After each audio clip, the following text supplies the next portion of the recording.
Morgan, and today I will be reading to you Chapter 1 of Charities Chosen by Ruby M. Ayres. Charities Chosen, Chapter 1. Although everyone said that she was an exceedingly dull and unamusing woman, there must have been a flash of humorous prophecy in Charity's poor little mother when she chose her baby's name. Charity! Her big husband repeated it slowly and with a deep misgiving before he ventured the mild opinion that it wasn't exactly a nice name to give a girl. However, he hastened to add as his wife frowned and turned her face away, "Please yourself. What is good enough for you is good enough for me." So the baby was christened Charity, and when she was just 4 years old, the mother who had chosen the name for her died. She slipped out of life as unobtrusively as she had gone through it, unmourned by anyone save the big husband who, for her sake, had been ignored by his family, had thrown up all hope of a share of his father's money, and migrated to the wide prairies of Australia. In England they had called him the fool of the family. "All muscles and no brain," so his father had said disgustedly. "He'll never do any good. A man who could marry the woman he married can have no ambition." So John Atfield took his despised wife, who had been a domestic help of poor origin, on a tramp steamer to Australia, and there they had stayed until death claimed them one after the other, leaving their only child entirely dependent on the charity of her unknown relations in England, which almost made it appear as if her mother must, in some strange manner, have foreseen what was to happen. Charity was 20 when her father died, and the sun went suddenly down on her world, for she had adored him with the single-heartedness of one who has no other object on which to center her affection, and for a week after his death she would neither eat nor sleep, but remained in a stupor of grief from which nothing could rouse her. Neighbors did their best in a rough, kindly way, but John Atfield had been a self-centered man, making no friends, and Charity had dumbly followed his example. She hated everyone. She wanted nobody. She spent hours and hours at the window of the rough shack, which was the only home she had ever known, staring out across the prairie land with sullen, hopeless eyes, refusing to speak, refusing to move, and when after a lapse of some weeks a lawyer arrived from Sydney to make arrangements on behalf of her unknown relatives in England to send her home to them, he was shocked by her defiance and savage resistance of all his overtures of friendship. 20? She looks more like 12, had been his dismayed thought after their first interview, and then because he had once known John Atfield's relatives in England, a wave of pity touched his heart as he realized the sort of reception Charity would be likely to receive at their hands. An ignorant little savage would have been his own description of her had he given it truthfully, but in that he was wrong, for Charity was not ignorant. Considering their rough mode of life, she had learned a great deal from her father, from books which he had saved from his own school days, and some of their happiest hours had been spent during the long evenings, their heads close together in the yellow light of a lamp, while he read to her, or explained things to her in his own simple fashion. And in some ways, although she looked such a child, being small and very slight, Charity was very wise indeed. For instance, she had a wonderful gift of judging a person's character at first sight, and she was very sudden and violent in her likes and dislikes. Unfortunately, she took a great dislike to the lawyer from Sydney, and it was only when at last the poor man lost patience and threatened to leave her to her fate that she consented to listen to him. "I shall hate them, and they will hate me," she said solemnly, when he tried to paint a glowing picture of the life with her relatives in England, to whom she was going, and nothing would make her change her opinion. But at last she finally consented to the journey, when she was shown a letter in her father's handwriting, expressing the wish that in the event of his death she would go to his people. "Very well," she said, and her little face, with its big eyes and sharp, pointed chin, grew softer as she looked at that beloved handwriting. "Very well. I'll go if he said so." So the lawyer from Sydney saw her off with many a sigh of relief and thankfulness, and for the long 6 weeks' voyage she kept to herself, refusing all overtures of friendship from the other passengers, spending most of her time curled up in a little forlorn heap on deck, staring back towards the country which she was leaving forever. Then came England. It was a cold, rainy day when the boat docked, and Charity was blue and shivering as she stood clutching the deck rails with shaking hands, wondering what was to become of her. The noise and bustle confused and frightened her. She had been told that she would be met, but as her terrified eyes scanned the crowd of faces around her, it seemed impossible that from amongst them all she could ever find a friend. Then someone touched her on the shoulder, and a voice asked, "Are you Miss Atfield?" Charity turned sharply and raised her terrified eyes to the face of the man who spoke. He was young and rather good-looking, with eyes that scanned her cold face rather resentfully, and when in answer to his question she whispered, "Yes," he picked up her small, shabby suitcase and said without further greeting, "Come along then. I've got a car. My name's Harvey Atfield, so I suppose we're cousins. Got any more luggage?" She answered him as well as fright and frozen lips would permit. "Yes, 1 box. All right, I'll see to it. Come on." And he led the way down the sloping gangway, leaving her to follow as best she could along the crowded quayside till they came to a low, long-bodied racing car, painted aluminum color, and with an enormous red devil mascot. "You get in, and I'll get your box," Harvey said uncompromisingly, and without waiting to see that she obeyed him or what became of her, he turned on his heel and disappeared once more. It seemed an eternity until he came back. Charity was too nervous to get into the car, and too frightened to do anything but stand beside it, being jostled this way and that by the stream of eager, excited people passing and repassing. The rain had increased, and she was wet and chilled to the bone in her thin clothes. She was hungry, too, but when at last he returned, she had not the courage to say "no" when he asked whether she had had any tea, so she said "yes" instead, and he answered, "All right, then we can get on home. I can do it in 3 hours if the road's clear." And do it in 3 hours they did, Charity crouching beside him in the low, narrow seat, the keen east wind cutting her to the very marrow, and the speed at which they went turning her heart over and over in her breast with fear. She had never before ridden in a car.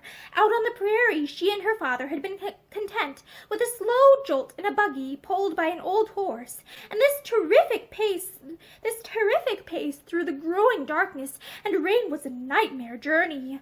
Only once did he stop to consult a signpost, and that was the only occasion when he spoke to her. "I'm jolly hungry," he said. Charity did not know if he expected an answer, and at any rate she was past giving one, and a moment later they were racing on their way again, drawing nearer and nearer to London with every throb of the engine. Charity began to doze. Fatigue and nervousness and hunger were telling severely upon her frail body, and she was half asleep, half in a stupor, when she was aroused by a sudden jerk and stopping of the car.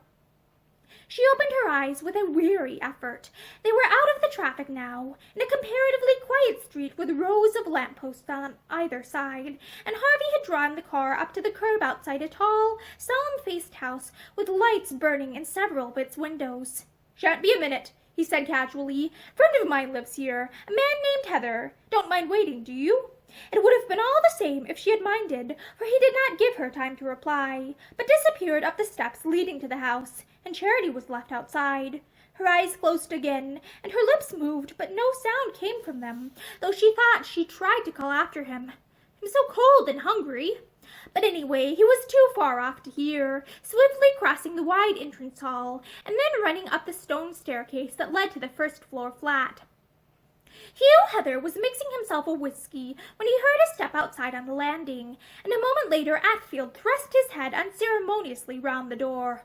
"Hello, you old bounder," he said by way of greeting. He came forward into the room, shutting the door behind him, unwinding the woolen muffler from his throat, and walking towards the fire. "Whew! It's beastly cold," he complained. Heather pushed glass and decanter across the table. "Help yourself," he said. Atfield obeyed with a generous hand. Seen in the light, he was a fair-haired, slightly built young fellow, and just now his face, a good-looking if rather discontented face, was red and cold from exposure to wind and driving rain. "Where have you come from?" Heather asked after a moment. Atfield tossed his whiskey off at a gulp. "I've been on a nursemaid's trip," he said with a sneer, carting home an unwanted orphan cousin. He made a grimace. You know what the matter is. She knew I was down at Romsey for the weekend, so she wired me to go to Southampton and meet the wretched girl. Couldn't refuse. There wasn't time. So I went along and carted her up with me. Never had such a wretched 90 miles in my life. I don't believe she ever opened her lips the whole way. He forgot to add that only once had he opened his own. Don't suppose you'd have heard her if she had in that chitty bang-bang of yours, Heather said dryly. I wonder she wasn't frightened to death if she's the girl from the back of beyond you've told me about. Atfield laughed. Perhaps she was frightened. I never thought of that, he said with an unkind sort of satisfaction. She'll be jolly glad to get rid of her anyway. I meant to go straight home, but the other road's up, so we had to come this way, and the sight of a light in your window couldn't be resisted, with a chance of a drink and a fire, so I came in. Where's the orphan cousin, then? Atfield dragged up a chair and sat down, holding his hands to the cheery warmth of his friend's fire. She's outside in the bus, he said casually. I wasn't going to bring her in. She... Outside? Heather turned to the door. Lord, man, hark at the wind and rain. What sort of an unfeeling brute are you to leave any girl outside on a night like this in an open car? Will you come in and toast yourself? I'll fetch her up. Atfield looked slightly ashamed, but he laughed and shrugged his shoulders. Oh, she's all right. Got a skin like a rhinoceros, I should imagine. Leave her alone anyway. I'm not staying 5 minutes. Heather opened the door. I know you're 5 minutes, he said darkly, but he turned on the threshold to ask, Harvey, is Myrtle home yet? Atfield turned from his contemplation to the fire, and a flash of sympathy crossed his eyes. I believe she came back last night, but I don't know. I've been away since Thursday myself. At that moment there was something rather pathetic about Heather, a sort of youthful eagerness that was oddly at variance with his big body and rugged features. He was a good-looking man in rather a brutal, pugilistic way, with defiant eyes, heavily marked brows that had a perpetual frown, and a hard mouth. His age might have been anything between 28 and 40, for although his hair was iron gray at the temples, there was something engagingly young in his smile, something surprisingly boyish in his whole bearing. Think it's any use my going to see her? He asked with the bluntness of a deep emotion, and then without waiting for Atfield to speak, he answered his own question. No, I know it's not. I'm a fool. Well, I'll go and retrieve the orphan. He left the room, and Atfield heard the sound of his heavy steps going downstairs. The cold wind swept through the open entrance door below with shivering keenness, and outside the powerful headlights of Harvey's car split the darkness like flaming swords. As he crossed the drenched pavement, Heather could just make out a small figure in the seat beside the driving wheel, a huddled figure that looked tragic in its loneliness and dejection. He went close to her, and as if feeling his presence, she lifted her drooped head and looked up at him.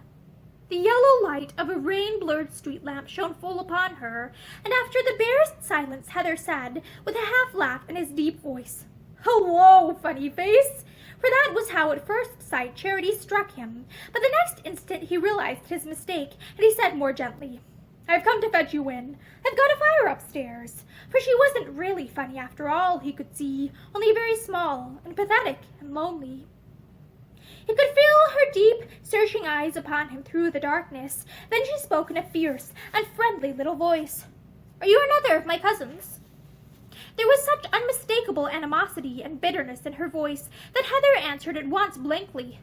"Good Lord, no! My name's Heather, and this is my flat. Come in and get warm. I'll make some coffee." She gave an odd little choking sound. "I'm starving, and I'm frozen. I haven't had anything to eat since we had lunch on the boat." Heather muttered something unintelligible before he said, "That's like Harvey. He forgets everything when he's driving. He even forgets to be human. He's a beast, and I hate him," said Charity's vindictive little voice. Heather laughed. "You'll feel better when you're warm, and you've got some food in you. And you've got some food in your little inside." He held out his hand. "Come along. Let me help you." A small, icy hand groped through the wet darkness and grasped his.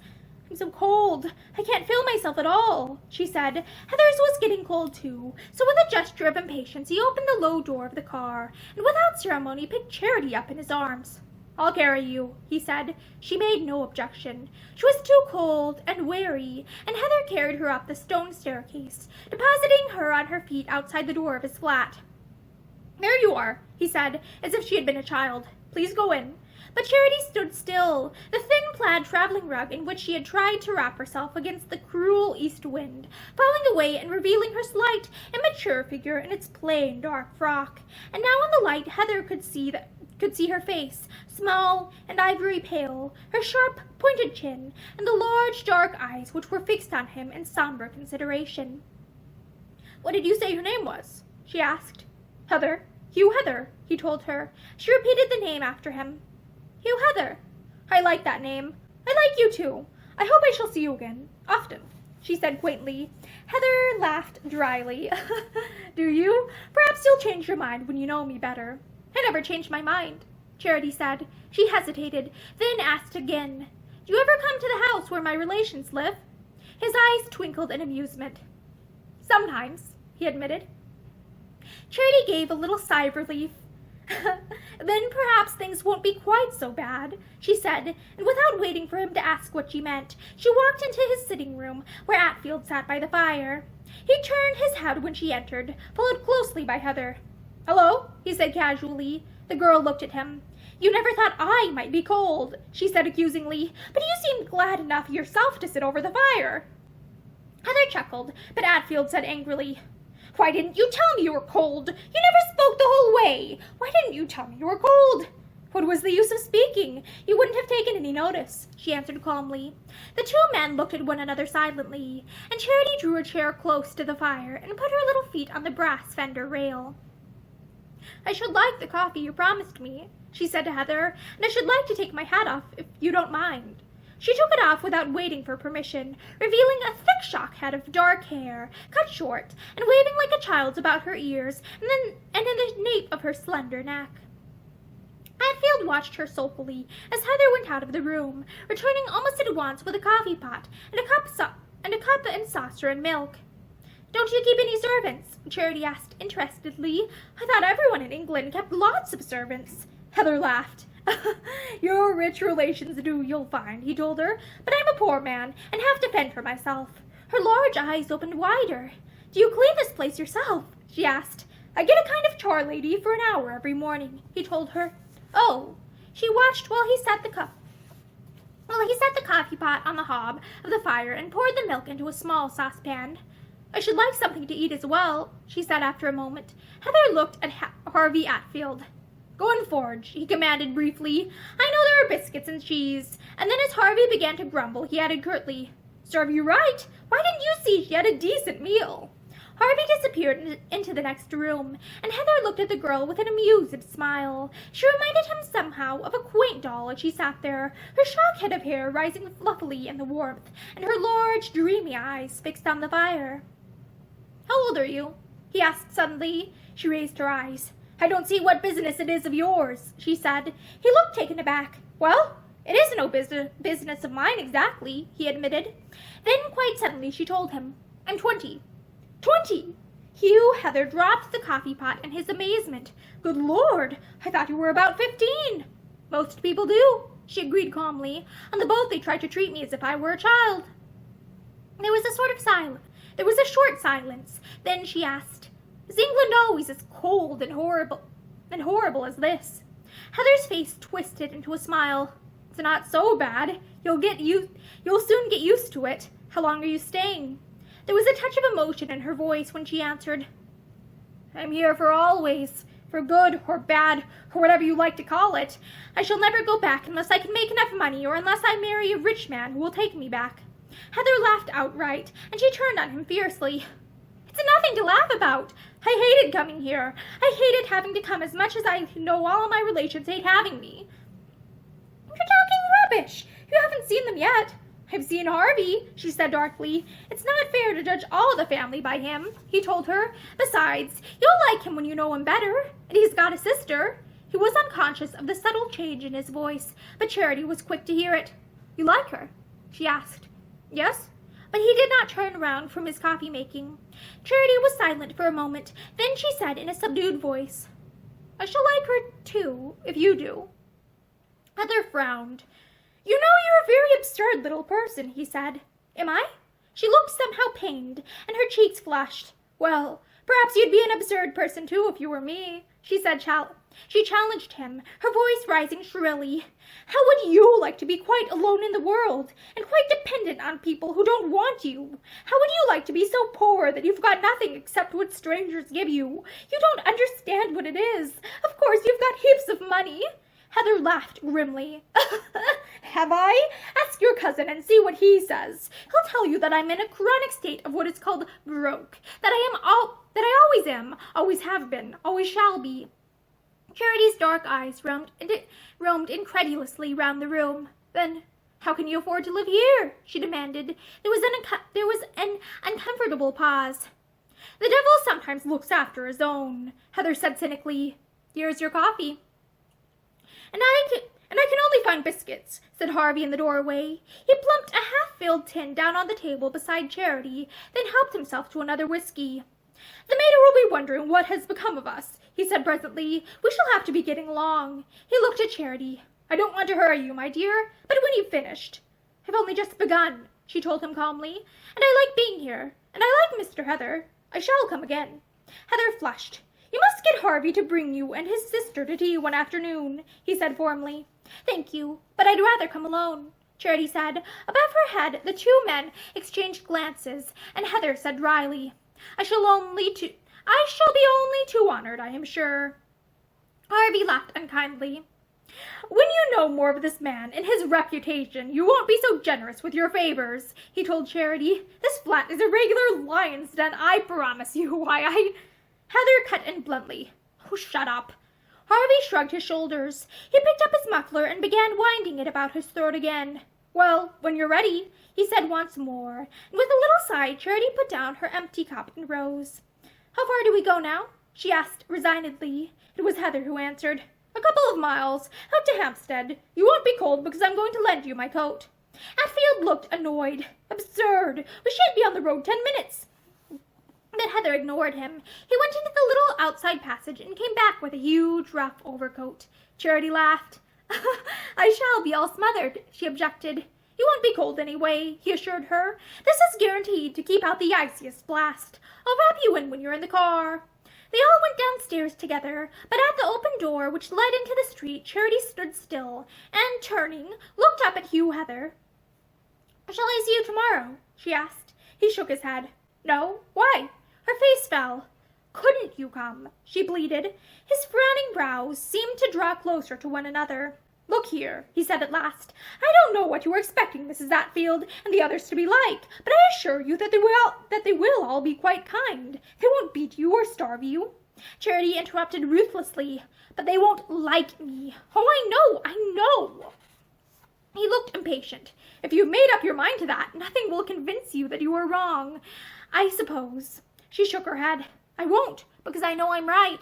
With a swift, impulsive movement, she slipped one small hand into his. Oh, couldn't you come tomorrow, just for a little while? The hot blood whipped Heather's face, and he pulled his hand sharply away. Don't be silly, he said roughly, though his eyes were kind. You're making as big a mistake about me as you are about them.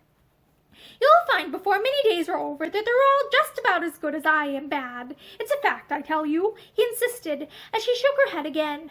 I'm looked upon as a rotter. Harvey is my friend, but he was right when he said what he began to say upstairs, though I suppose you thought he was joking. His mother will soon open your eyes. I told you I went to their house. I don't, at least only once in a blue moon, and then it's solely on sufferance, and for Harvey's sake. Then it only shows, said Charity obstinately. What horrid people they are! I knew they were. Heather laughed rather wearily. We won't argue. Harvey is waiting. But Charity did not move. I should like to see you again, she reiterated. You probably will, he told her. When? She urged. I don't know. She heard the evasion in his voice. Promise me that it will be soon. I never make promises. She seemed not to hear. Promise me, she said again. He laughed. Oh, all right, but you'll be sorry you asked me to when you've heard a few disinterested opinions about my noble self. He passed her, the big coat over his arm, and went out to where Harvey stood by the car. Charity followed and silently took her seat. She did not speak while he wrapped his coat tightly round her and buttoned it beneath her chin, but just as the car was moving off, she whispered 2 words. You promised. She heard Heather laugh as he stood back, and the car slipped away into the darkness. The rain had ceased, but the wind seemed colder. It cut her face like a knife as she snuggled her small body cozily into Heather's big coat. It had a queer mixed smell of tobacco and tweed, and once she turned her little nose and sniffed at it daintily, remembering an old coat of her father's, which had felt just as rough and warm to the touch. Suddenly she spoke. "Why do people call Mr. Heather a rotter?" She repeated the question twice before Harvey heard. Then he laughed. "You must have gone on very fast with him if he told you that." "I like him," said Charity. "That was obvious," Harvey said unkindly. He was feeling sore. He was not used to being slighted by girls, especially such girls as Charity, and it hurt his pride that she should have passed him over in favor of his friend. Besides, he had realized, as she sat without her hat by the fire, that after all she had distinct possibilities. Properly dressed, she might even be called pretty. Certainly she was unusual. Charity asked her question a third time. "Why do people call him a rotter?" "Because they think he is, I suppose." She pressed the point. "Do you think so?" "He's my friend." "I know, but do you think so?" "Depends what you mean by a rotter." "What do other people mean by it?" He told her without a touch of malice. "A man who drinks and runs after women and who is not quite straight." In a deadly quiet little voice she asked him, Is Mr. Heather like that?" "More or less." There was a sharp silence, which Charity broke fluently. "I thought you said he was your friend." Harvey flushed in the darkness. "Hang it all, what are you getting at?" he demanded angrily. "Of course he's my friend, and I don't care if he does drink or like women or—" She broke in ruthlessly. "Is he married?" She heard her cousin laugh, an unpleasant laugh. "Some people say that he is." "What does he say?" "I've never asked him, and I don't suppose he'd tell me if I did." "No, I don't suppose he would," Charity agreed. "He is a man who would keep his own business to himself." "But there have been tales," Harvey went on. "There was a woman down in the country somewhere. He couldn't explain her away. That's partly why Myrtle wouldn't have him." Charity repeated the last words quickly. "Myrtle wouldn't have him? Who is Myrtle?" "My sister. He's clean potty about her, and she liked him, but this woman cropped up, and he couldn't or wouldn't explain. And so Myrtle wouldn't have him. It was partly that, but he hasn't any money either." Out of the darkness, Charity said in a bitter little voice, "How she must have loved him." The car accelerated beneath the sudden pressure of Harvey's foot. "What do you know about love?" he taunted her. "Nothing, only what I imagine." "Which means that you would marry a penniless rotter if you liked him well enough, and it would take the consequences." "Of course. Especially if he were a fellow like Heather." She made no reply, and Harvey went on teasingly. "Don't you go and fall in love with Heather. Take a timely warning. He's no good to any woman. Besides, he's in love with Myrtle." "But she won't have him," came from the depths of Heather's big coat. They were approaching a big house standing back from the road with a wide garden in front of it and many lights in its windows. Harvey slowed down and swung out into the road to turn in at the big open gates. "No decent woman would have him if she knew what I know about him," he said hardly. There was little quick movement from the girl beside him, a little quick movement as if she were flinging back her wraps to get more air. "Yes," she said in a clear, ringing voice, "I would."